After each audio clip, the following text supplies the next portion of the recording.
Private clinic. আমি ওদের প্রতি, ওরাও দেশের স্বাস্থ্য সেবার সাথে জড়িত, তবে খুবই দুঃখের সাথে বলি তাদের অবহেলার কারণে আমাদের 6টা প্রাণ চলে গিয়েছে।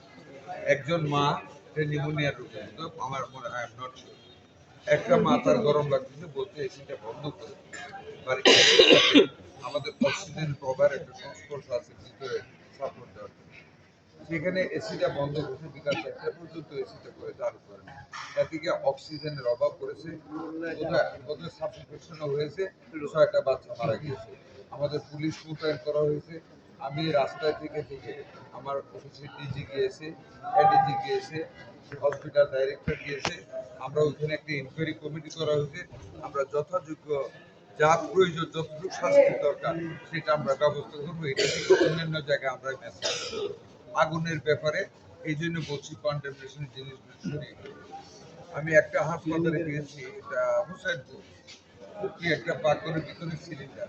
আমি বেনু মহোদয়কে বলেছি সিলিন্ডারটা উনি কাজের ভিতরে বাইরে একটা প্ল্যাটফর্ম করে নিয়ে নতুন পাইপ দিয়ে ভিতরে সংযোগ দিলেন। আমরা প্রিকশন নিচ্ছি, কিন্তু আমরা অনেক মানুষের দেব, অনেকে কিন্তু সেই জ্ঞান আছে, চেষ্টা করি। আপনারা একটু বলবেন,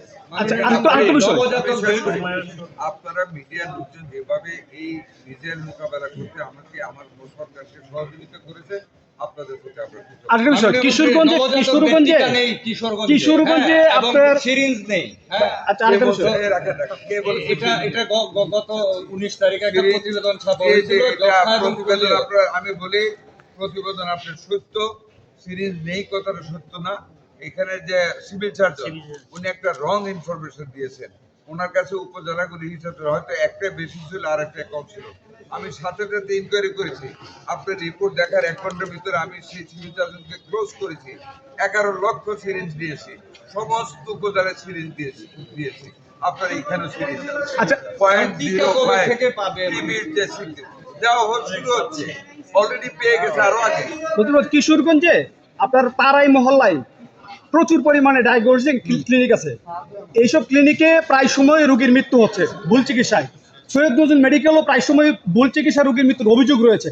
এই ব্যাপারে আপনারা কোনো সিদ্ধান্ত নিয়েছেন কিনা, বা আমরা কোনোদিন দেখি নাই সিভিল সার্জনের পক্ষ থেকে কিশোরগঞ্জে